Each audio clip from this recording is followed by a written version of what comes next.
we go. Here we go.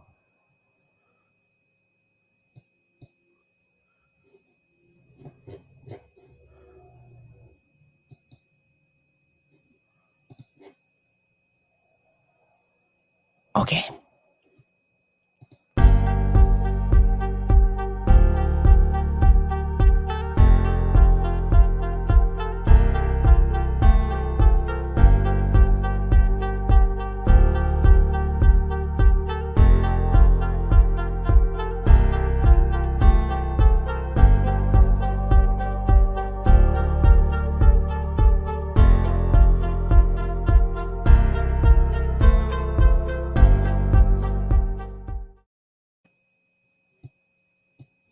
All right. Happy Friday, everyone. Welcome. Exciting times. Shout out to everyone watching on YouTube, Rockfin, Twitter, and Twitch. Although I don't see Twitch up here. I'll have to figure that out later. Welcome, guys. Welcome to the Sabby Sab Show on Revolutionary Blackout Network. Greetings. Happy Friday. I want to give shout outs to people in the chat. What's going on? Lawrence Johnson, it's always a pleasure to see you. This is supposed to win back the black vote by making the black girl spin lies for Biden. I'm glad you said that, Lawrence Johnson, because I was actually thinking the same thing. So I can't wait to get into that story. Shout out to PNYC, says this channel rocks. Thank you, PNYC. I appreciate that. Shout out to CBC Voter, says Friday. Peace, doobie-doo. What's going on? Aspen Fallen says, happy Fridizzle. I like that. Shout out to Angela, says, hi to anyone. And don't forget, like button smash. Greetings, John says, yay, Friday. Woohoo. What's going on? A non-user says, doobie-doobie-doo. Shout out to Jamar Tate, says 24 likes. Hit that like button, guys. Shout out to Desert Mantis, says hi. Hello to you as well. What's going on? Gary says Clyburn endorsed a pro pound caker. I don't know what to say. Shout out to Savvy Sab, says hi, Savvy. Hello, Savvy. What's going on? Sweary Fairy says, oh God, you guys, I just got called not very bright on Twitter by someone who missed the part where I obviously was joking. Y'all, I'm deceased. Oh gosh. Shout out to KD7, says Sabby Sab. Oh man. Greetings, Eric says, hey everybody, it looks like Mama Bear Pelosi and Uncle Ruckus Clyburn came to play. I can't wait to get into that story. What's going on? Kate McCoy says, hey, Sabby Sabs. Hello. Shout out to Dan, says, yep. What's going on? Kasim says, peace and blessings, everybody. Terry Conley says, hi, fam. What's going on, guys? So what are we talking about tonight? I got two stories I want to dive into that I feel need much needed attention. So tonight, I'm discussing Nancy Pelosi and Jim Clyburn endorse pro-lifer. Yikes. But it's not the first time. I'm also going to discuss Jen Psaki steps down. Can't wait to get to that story as well. Oh, it's going to be some interesting times ahead of us.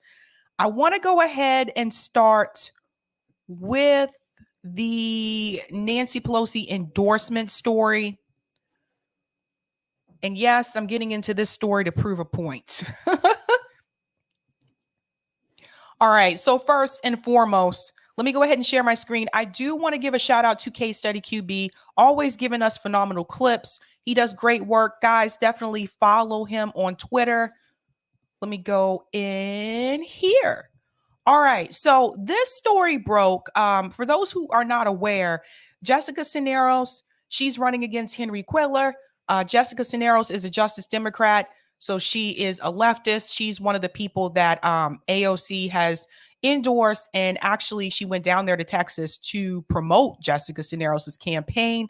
I have criticism about the fact that she didn't really, come out that way for Nina Turner this time around, but she's been heavily promoting Jessica CISNEROS all over Twitter and in person as well. But I think we all know what that's all about. I've talked about that. RBN's talked about it. But I want to get into this specific story here. So Case Study QB posted this clip. It says Jessica CISNEROS is asking Democratic leadership to withdraw support for anti-abortion Democrat incumbent Henry Cuellar.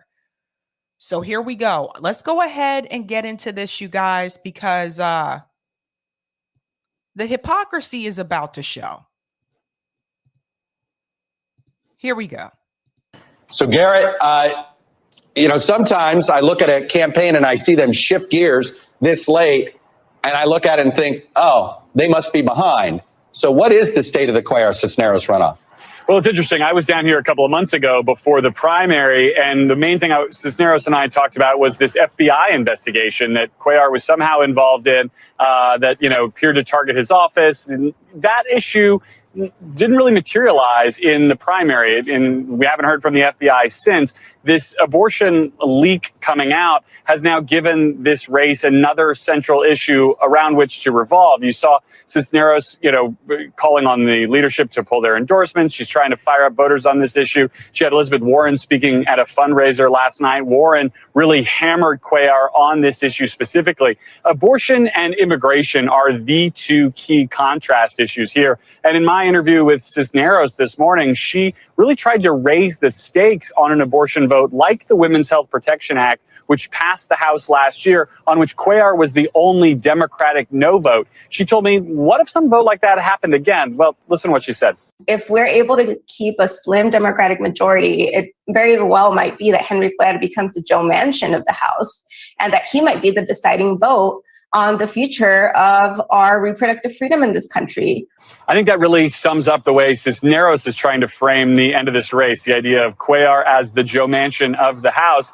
And I'm interviewing Cuellar tonight at this rally with Clyburn, but I suspect he might not be that uncomfortable with that framing if you turn it around a little bit, as someone who helps hold a majority in a seat that he believes he is uniquely qualified to hold, and that CISNEROS might put in jeopardy if she becomes the progressive nominee in a South Texas district that may be trending more towards Republicans over time.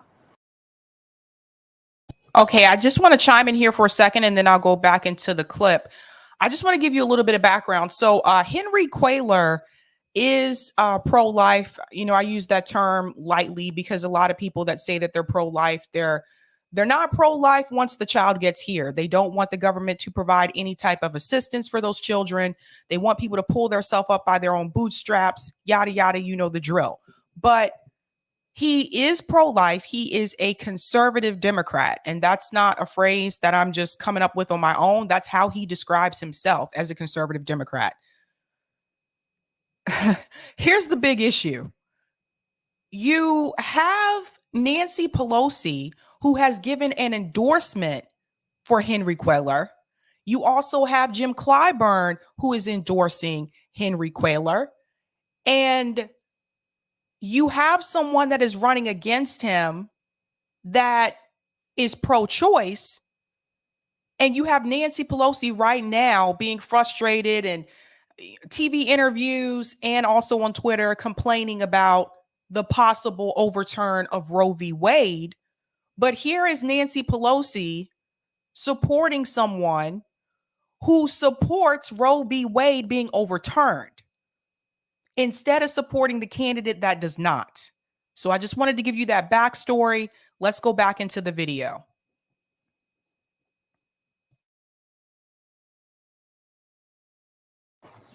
As for her call on leadership, Garrett, we've seen this, I believe. Correct me if I'm wrong. I know Jim Clyburn's campaigning for Cuellar. And look, it is not unusual. It would be more unusual if the House leadership didn't support an incumbent here.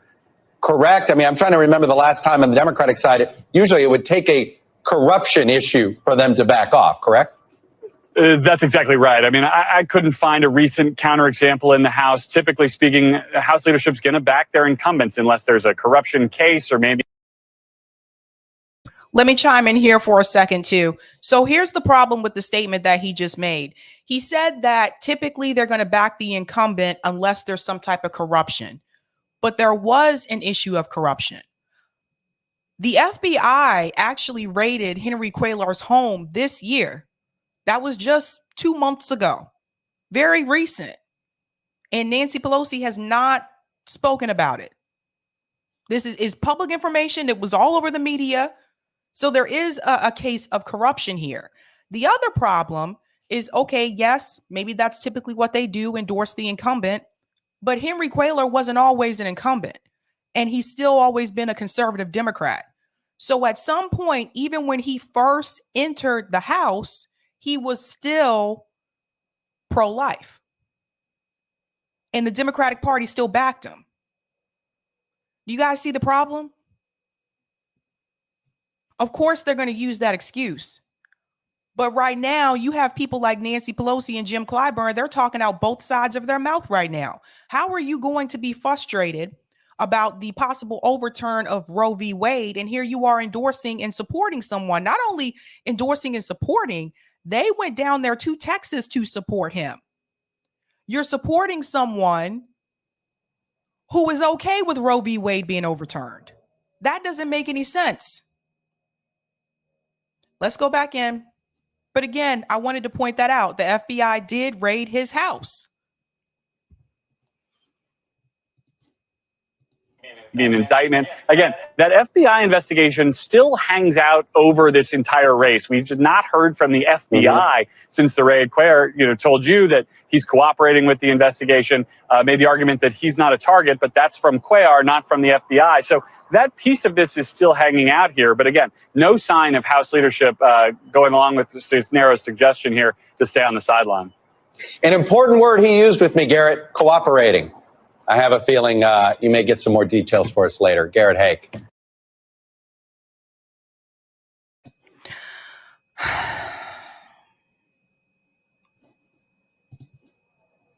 This is a problem. I saw a couple of people on Twitter after this announcement or this leak came out from the Supreme Court about Roe v. Wade being overturned. I saw some people on Twitter blaming people who did not vote for Hillary Clinton. They said that if you guys would have voted for Hillary, we wouldn't be in this situation. I want to go ahead and correct that right now. The problem is that the Democratic Party did not codify Roe v. Wade into law. They've had multiple times to do that. They've had many years to do it. For the people who are referring back to voting to Hillary Clinton, I want to remind you, this could have also been done under Barack Obama's presidency. Now, he was president for 8 years. No, he didn't have a Democrat majority, House and Senate the whole way through, but he did for some point in time.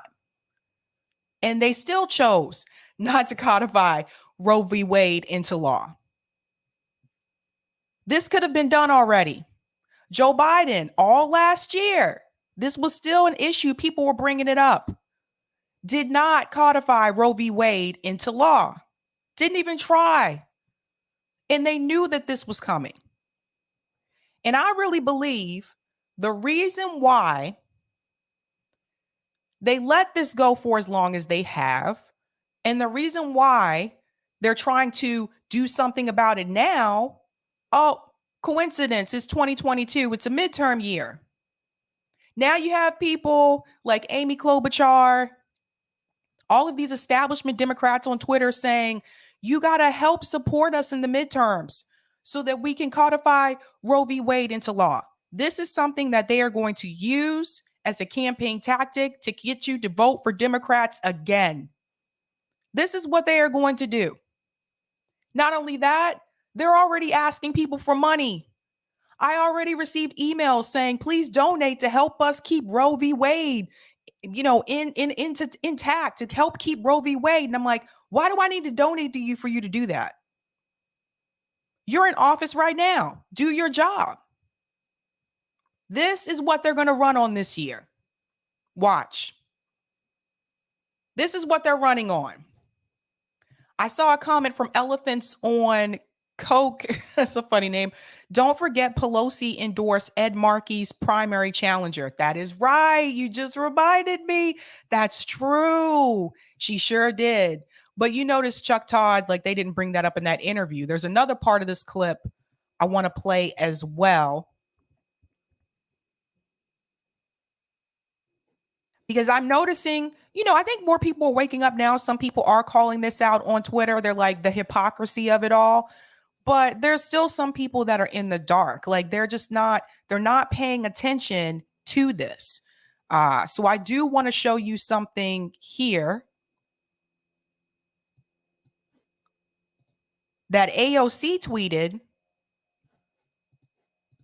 And I retweeted this and I said, so AOC said we could protect Roe tomorrow. But Sinema refuses to act on the filibuster. Until that changes, she can take a seat talking about women's access to health care. Hold everyone contributing to this disaster accountable. GOP and Dem obstructionists included. She should be primaried. Now, I agree with AOC here about Kyrsten Sinema refusing to act on the filibuster. That's true. She doesn't want to do that. But I feel like AOC isn't being completely truthful here because I replied with this. Pelosi and Clyburn endorse Quayler, an anti-choice Democrat. Sinema is just your rotating villain. Call out Mama Bear and Uncle Ruckus. And this is true. It's easier to call out Kyrsten Sinema and Joe Manchin because they're the ones that people have put as the rotating villains that they're holding back legislation, right? They're holding back Build Back Better. They're the ones to point to blame. But there's other people that can be blamed as well.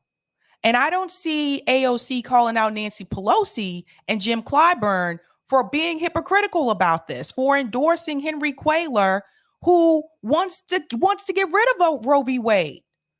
So this is the problem, and I can talk more about this later on, but this is the problem with the progressives that went into the Democratic Party.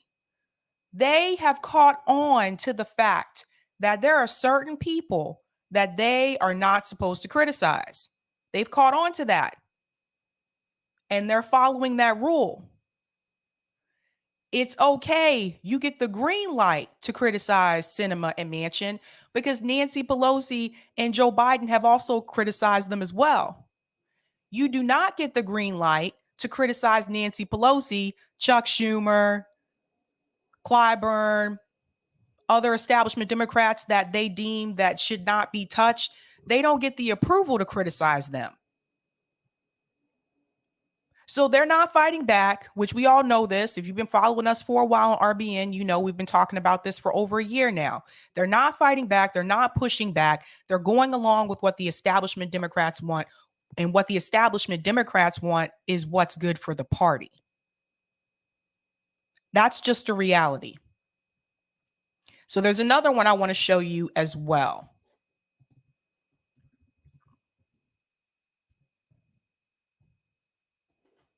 Or maybe I don't want to go back to me. I'm sorry, guys. I meant to go back to myself here. Something else that I wanted to point out to people too, which I felt like they weren't really paying attention to. Let me see if I can find it. I tweet too much. Aha, here it is. Reminder, Hillary's running mate, Tim Kaine, was pro-life. Pelosi endorsed a pro-life Democrat candidate. Chris Hedges was right. Dems aren't the lesser of two evils. They're the more effective evil. Some people forget that Hillary Clinton's running mate was also against Roe v. Wade. Still is till this day. Some people forget that. And so the same people who are on Twitter who are telling people this is all your fault if you didn't vote for Hillary Clinton, why did Hillary Clinton pick a running mate that was pro-life? And that's the voters' fault. Everybody wants to shame the voters. It's always us. It's always the people who are like, no, I'm going to hold these politicians accountable. I'm going to stand up and push back against these politicians. We're the ones at fault. We're the problem. No, it's the politicians in DC that are the problem. They're the ones not doing what they're supposed to do. They're the ones who sell out the American people and fill their pockets and they are there to serve corporations and to help their donors. They're the problem. And instead of people holding them accountable, we've been convinced, especially by mainstream media, that we need to voter shame. We need to point fingers at the people who decided not to vote for Hillary Clinton. So why aren't people asking Hillary Clinton that same question? If you planned on codifying Roe v. Wade into law, why did you pick a running mate who was pro-life? Somebody asked Hillary Clinton that question. She gets a pass on that for some reason.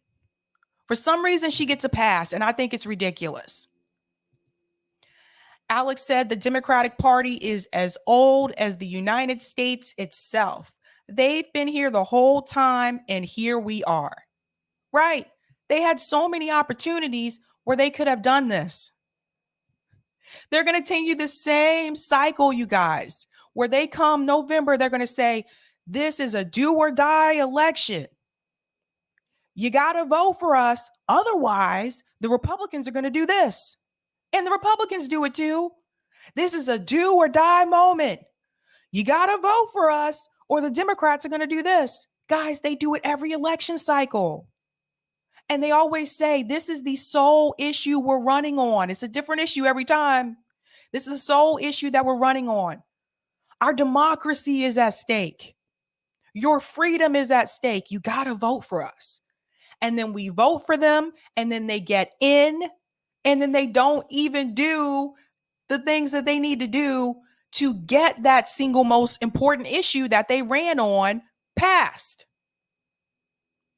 They hang it over our heads. They dangle it like a carrot. And then they wait till the midterms and the next election cycle and say, we got to get this done. We got to get this done. That's why nothing gets done. They've done the same thing with healthcare. I mean, come on. Come on. Exactly, ABBA for life. They're lying again. Right. Exactly. And for people who are not seeing this, they're not seeing that Pelosi's out there endorsing Henry Cuellar and that Clyburn's out there endorsing Henry Cuellar. If people are not paying attention to this, we got to wake them up.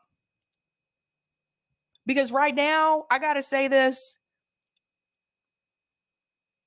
I believe I first noticed there was an issue with the Democratic Party during Obama's presidency.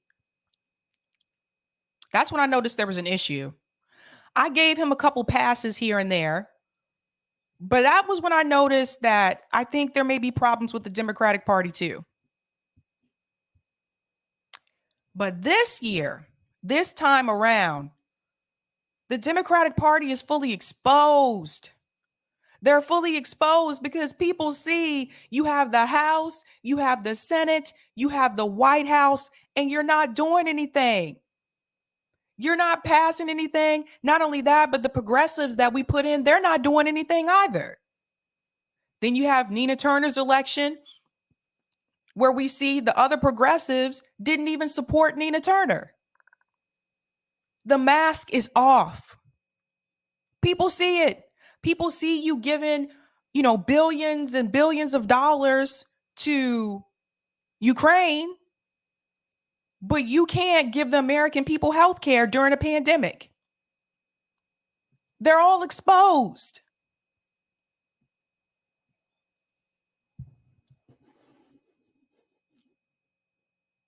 Let me get out of this screen here, because there's one more from Case Study QB that I want to show you as well.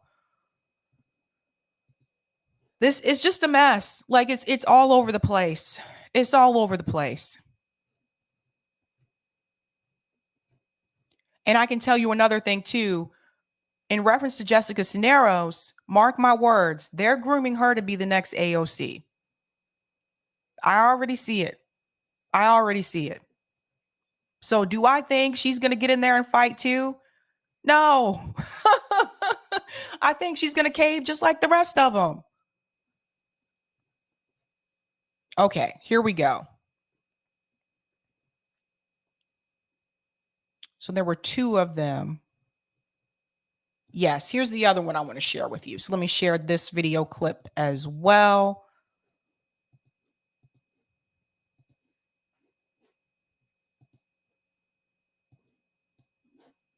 Okay, here we go.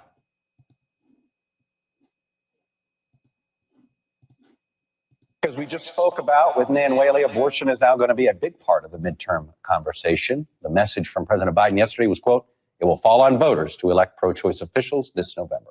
With less than 3 weeks until the high-profile Texas 28 primary runoff, the progressive challenger, Jessica Cisneros, continues to highlight the differences between herself and the incumbent, the more moderate Congressman Henry Cuellar, on a range of issues, now including abortion rights. Cisneros is asking Democratic leadership to withdraw support for Cuellar, calling him the last anti-choice Democrat in the House. Cuellar, the lone Democrat in the House to vote against the Women's Health Protection Act, will be joined by Democratic Whip Jim Clyburn at a campaign event tonight. So it doesn't look like leadership is going to be doing that anytime soon. As we just spoke about with Nan Whaley, abortion is now going to be a big part of the midterm conversation. The message from President Biden yesterday was... Oh, whoops, sorry. I thought that clip was longer than that, but it's not. My bads, my bads. But Jessica Cisneros, she is the one that they're really getting behind now.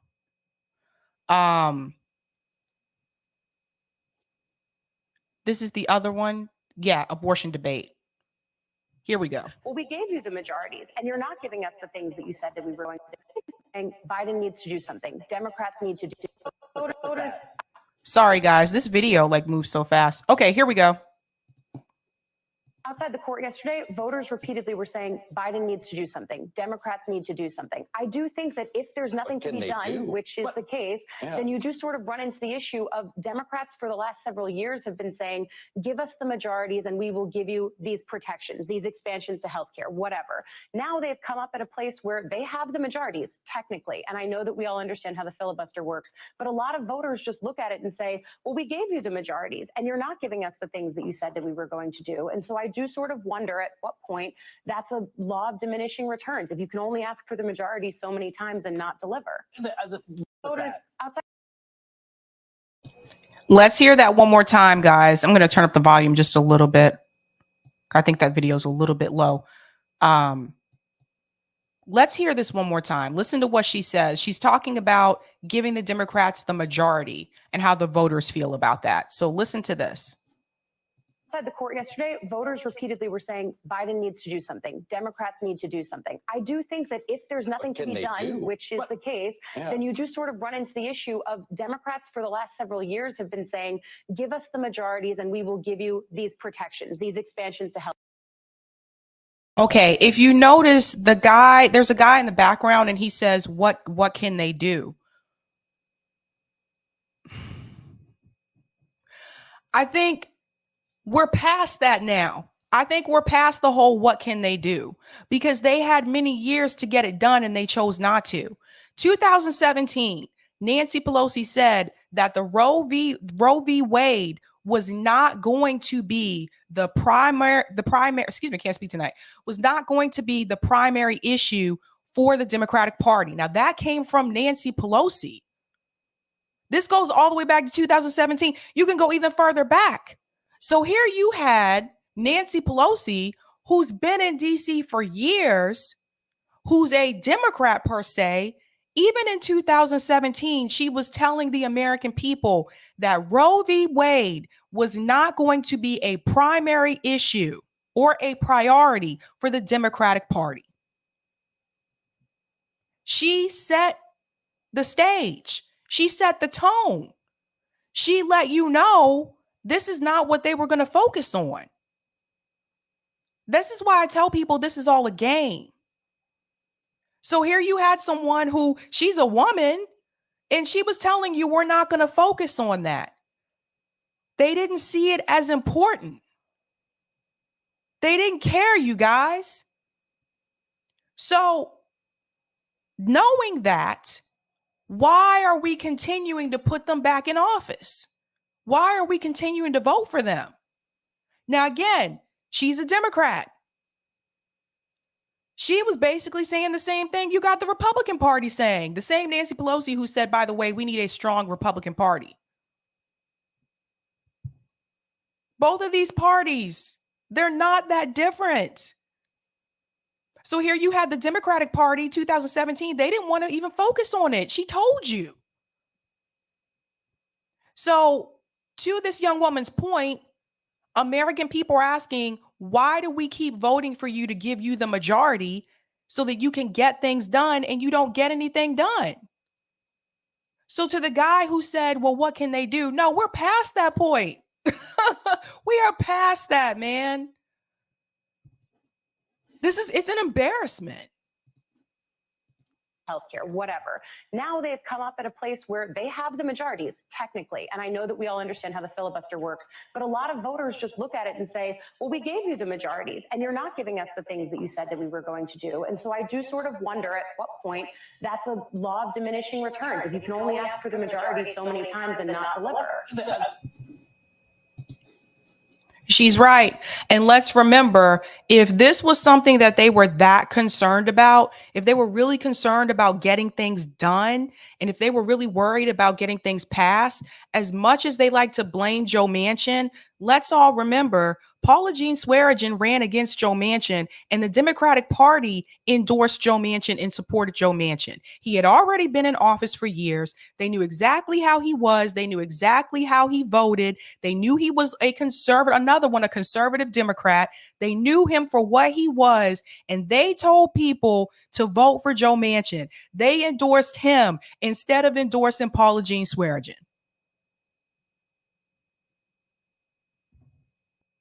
They back the corporate candidates. That's who they back.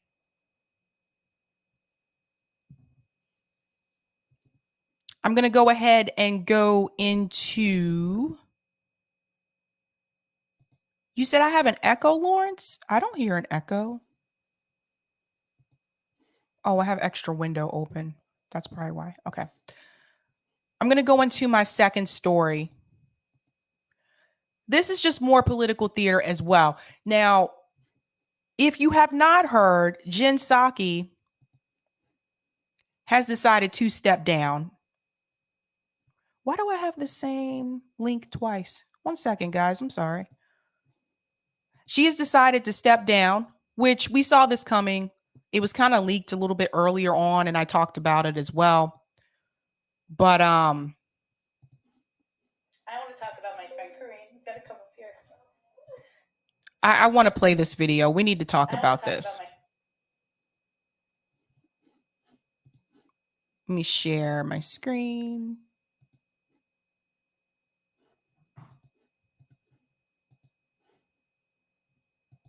All right.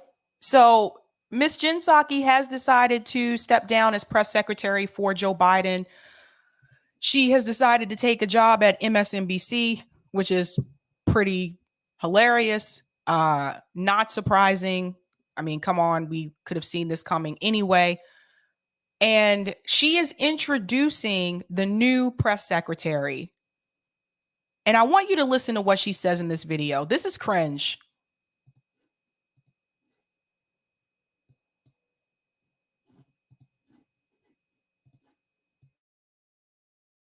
I want to talk about my friend Kareem. You've got to come up here. So I just want to take the opportunity to celebrate and congratulate my friend, my colleague, my partner in truth, Karine Jean-Pierre, the next White House press secretary. Now, many people in this room have known her for some time. But for anyone who does not know her, I want to provide a little bit of a primer for you, so settle in. First, as you all know, she will be the first Black woman, the first out LGBTQ plus person to serve in this role, which is amazing because representation matters. And she is going to, she will give a voice to so many and allow and show so many what is truly possible when you work hard and dream big, and that matters. And we should not, we should celebrate that. Let's walk through this one more time. I want to talk. Let's walk through this one more time. I'm going to interject here and there. So listen to this. Talk about my friend Karine. You got to come up here. So I just want to take the opportunity to celebrate and congratulate my friend, my colleague, my partner in truth, Karine Jean-Pierre, the next White House press secretary. Now, many people in this room have known her for some time, but for anyone who does not know her, I want to provide a little bit of a primer for you, so settle in. First, as you all know, she will be the first Black woman, the first out LGBTQ plus person to serve in this role. Identity politics like a mother. Of course, she had to lead with that. First, I want to start with this primer. As you all know, she will be the first Blacks. If they all know that, why did she need to say that? Why did she need to say that? You think we can't look at her and see that she's a Black woman? Why did that? Why did she have to say that? More virtue signaling, more identity politics. What? Let's hear this again. Let's hear. This room have known her for some time, but for anyone who does not know her, I want to provide a little bit of a primer for you, so settle in. First, as you all know, she will be the first Black woman, the first out LGBTQ plus person to serve in this role. So she checks off all the boxes. That's what this is about. She checks off all the boxes. She's a woman. She's Black. She's a Black woman. And she's LGBTQ.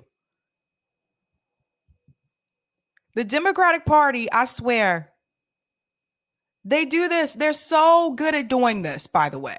Said the same thing about Kamala Harris. She'll be the first Black Indian woman. Barack Obama, he'll be the first Black president. Pete Buttigieg, he'll be the first openly LGBTQ president. They lead with it. Now, I'm not saying that diversity is not important. I think diversity is important. I talk about that. But how do you lead with it? What? Why didn't you lead with her accomplishments? No, they had to lead with her identity.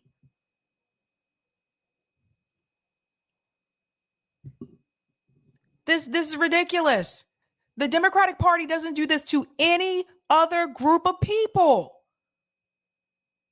You don't hear them say when Jen Psaki was chosen. Oh, is it blurry? Hold on. Let me double check.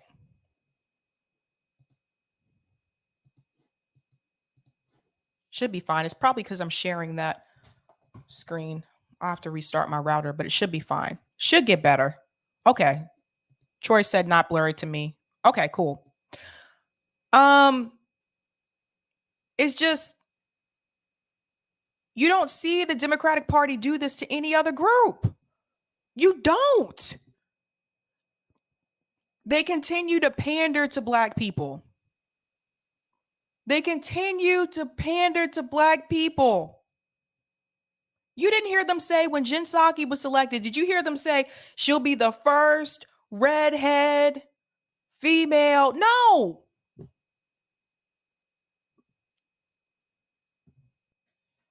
Why does her sexual orientation matter? Why does that matter? Why is that important for her doing the job? You guys see what I'm saying? You see where I'm coming from? Why do we need to know all that? We don't.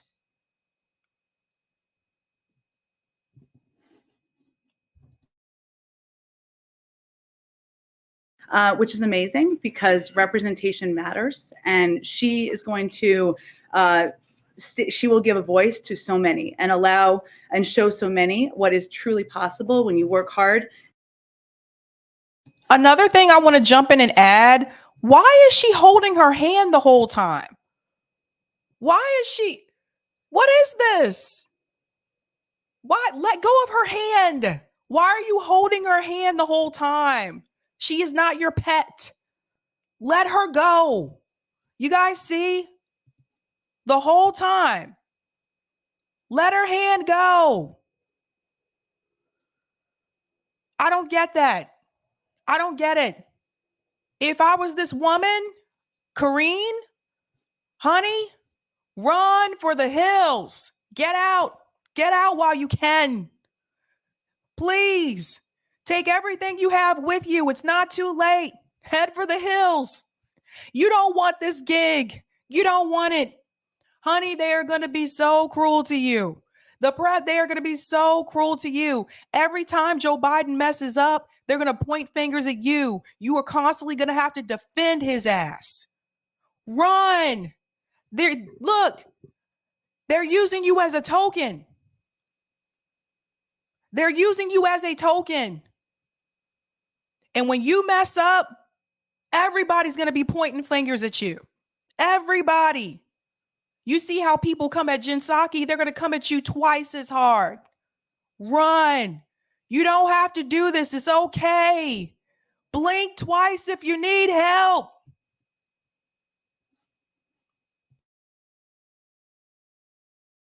And dream big, and that matters. And we should not, we should celebrate that.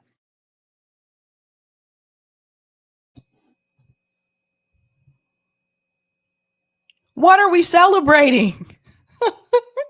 We should celebrate that. Celebrate what? Are you kidding? What does this change for us? Does this help inflation? No. Does this help with the pandemic? No.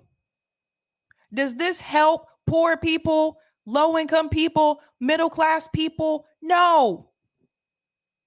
This doesn't help us at all. And for the people who will come to me and say, oh, well, this is great for the Black community. How? How is it great for us? What are we getting? Karine, if you need help, next time you go on camera, blink twice real quick. Real quick. I'm going to go to some of the comments. Claire said she will be allowed to be hated as her job. Jason Frey said dream big, LOL. Juliet, Psaki, I would have voted for Obama for a third term. Oh my God, I feel so bad for this woman. I want this woman to run. Eric said servants of the establishment. Right? Yipper 99, she is being used as a token. She is, just run. You know what's interesting though? Remember Simone Sanders wanted that gig and Joe Biden skipped over her and chose Psaki? I wonder how Simone Sanders feels right now, knowing that they now chose a Black woman, but not her. Where Pilgrim says she got a job, hip hop parade. Now, where's that $600 that's still owed? LOL. Right? Oh my God. God. Pooklewood said, great for the Democratic Party, re-election secured. They're coming out. They're pulling out all the stops, you guys. They're pulling out all the stops. Watch, they're going to tell you, if you don't vote for Joe Biden in 2024, I don't know if she's going to last that long. Let's start with midterms. If you don't vote for Dems in midterms, you're racist. Watch. People, they're not voting for him because they have a black press secretary and a Black vice president. Those people are racist. It's coming. Just wait for it. Cynic Girl says, I'm so glad they found a new symbolic mouthpiece. It'll put so much food on so many tables. Right? Melanie said, thank the World Economic Forum global social credit scores. The Dems don't even try to hide allegiance to the global elites running the Great Reset. Rainbows and identity politics are everywhere. I just don't understand what that had to do with her getting the job. Because I didn't hear once, like at the beginning, you start out with their accomplishments. You don't start out with their identity.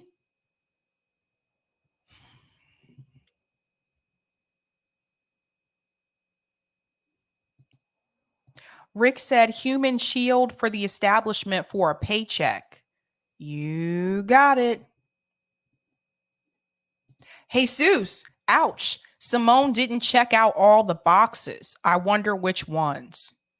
Right. What are you going to do? Like, it's just, everybody meet our new press secretary, who is a Black woman who is also LGBTQ. Let's check off all these boxes. How do you not lead with their accomplishments, Jen? How do you not? When have you seen people? Like, I'm just trying to think, when someone is introduced, especially to an audience, typically people lead with their accomplishments. I'll give you an example. I would like for all of you to meet Dr. Howard. He is a surgeon at Mass General Hospital for 10 years. He's won multiple awards. He's yada, yada, yada. You lead with the accomplishments. Imagine if, like, when I brought guests on my show for the first time, imagine if I led with their identity. Let me think about someone I had on. Cynthia McKinney. Welcome to Sabby Sab's podcast. I'm your host, Sabrina Salvati. My special guest tonight is a Black woman who was the first Black woman to be congressman in the House for the state of Georgia. Everyone, welcome Cynthia McKinney. What if I did that? You guys wouldn't like that, would you? I didn't think so. That's ridiculous. Greg Bruce said the introduction was catered to stuffy liberals who hate the working class and love nice tweets. That just, I don't know. That just, elephants on coke, great point. It sounds really silly, doesn't it?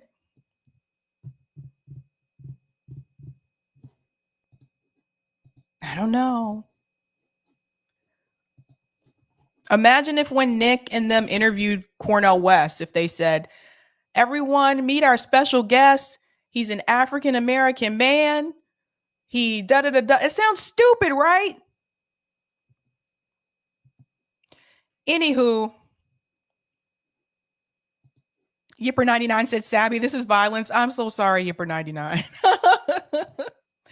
Long story short, though, Jen Psaki is stepping down and she's moving over to MSNBC like many others have done before.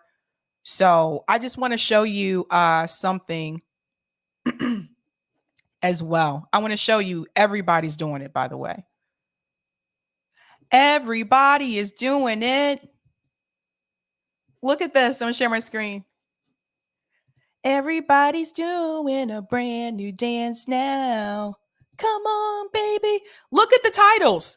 CNN, Karine Jean-Pierre to become the White House press secretary, the first Black. Yahoo News, Karine Jean-Pierre to replace Jen Psaki, becoming the first Black woman and openly gay. What the hell, guys? This is bad. Guardian didn't. Biden names Karine Jean-Pierre. Press secretary as Jen Psaki steps down. So the Guardian didn't do that. Even NPR. Karine Jean-Pierre will become White House first Black secretary. What the? ABC News. Jen Psaki leaving the White House. Biden names first Black openly gay press. How do you even put all that in the title? I can't.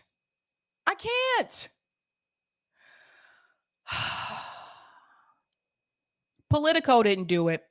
Jen Psaki is leaving the White House to be replaced. All right. Shout out to Politico for not doing that. Thank you so much. Thank you so much. But they went on to say, Karine not only brings the excellence, talent, and integrity needed for this difficult job, but she will continue to lead the way in communicating about the work of Biden-Harris administration on behalf of the American people. Jill and I have known and respected Karine a long time, and she will be a strong voice speaking for me and this administration. Girl, run. Run. Here we go. Jean-Pierre represent a historic choice for the role, the first Black press secretary and openly gay one in the history of the position. Look at this language. Hold on one second. Let me make this a little bit larger for the people in the back. Who wrote this? An openly gay one. What?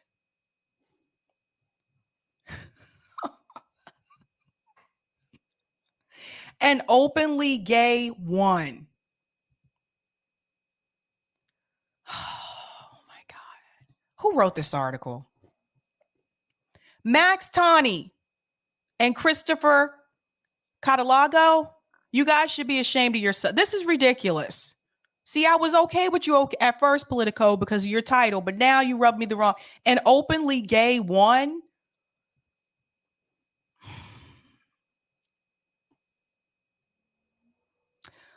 Guys,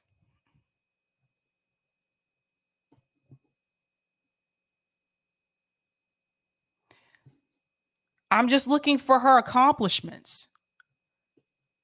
And they don't even mention her accomplishments here. Like, this is all about Jen Psaki. They're not mentioning her. See, ladies and gentlemen,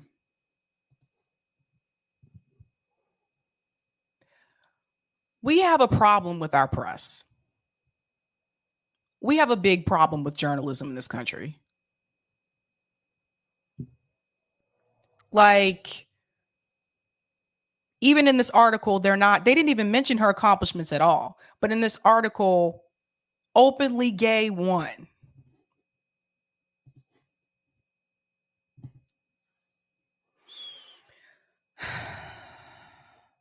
Oh, Greg Bruce says no, Politico sucks.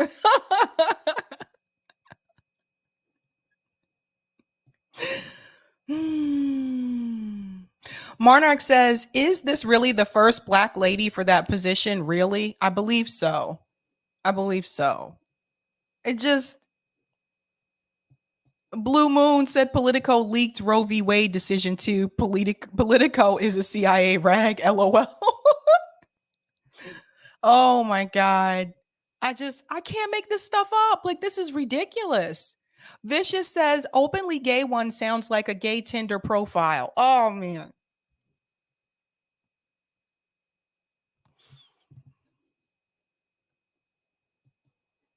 Elephants on Coke said, LOL, bad writing is the least embarrassing excuse for that. This is terrible. By the way, editors approve that. Because when you write, for those of you who don't know, like working in journalism, when you write your piece, especially with you're working with a company, you're not freelance, it goes through editors after. And they usually will tweak it, remove things here and there, and you'll have to rewrite, but somebody okayed that. what we've been thinking with Marcus Cage. Hey, Marcus says no better way to admit she's a prop. Corinne, if you need help, if you feel at any point you are being held against your will, just knock 3 times. Give us a big wink, a thumbs up, a high five, something. Give us a signal. Run. Get out of there while you can. This woman is going to have a very difficult time. Watch. Let's make a bet. How many of you think she'll last till 2024? I should say that differently. Do you think she'll last till 2024? Yes or no? You guys can put it in the chat. Cynical girl said, save yourself, run. Where Pilgrim said she won't last a year. Farrakocious said yes. Eros, no. Jesus, no. Troy Z, no. Marcus Cage said hell no. Brent, she's gone by Christmas. Creative Experiment said she'll be walking Biden across the street. Oh my God. Oh my God. Oh my God. Juliet said, nah, Scaramucci will be there in 6 months. Oh my God. Remember him?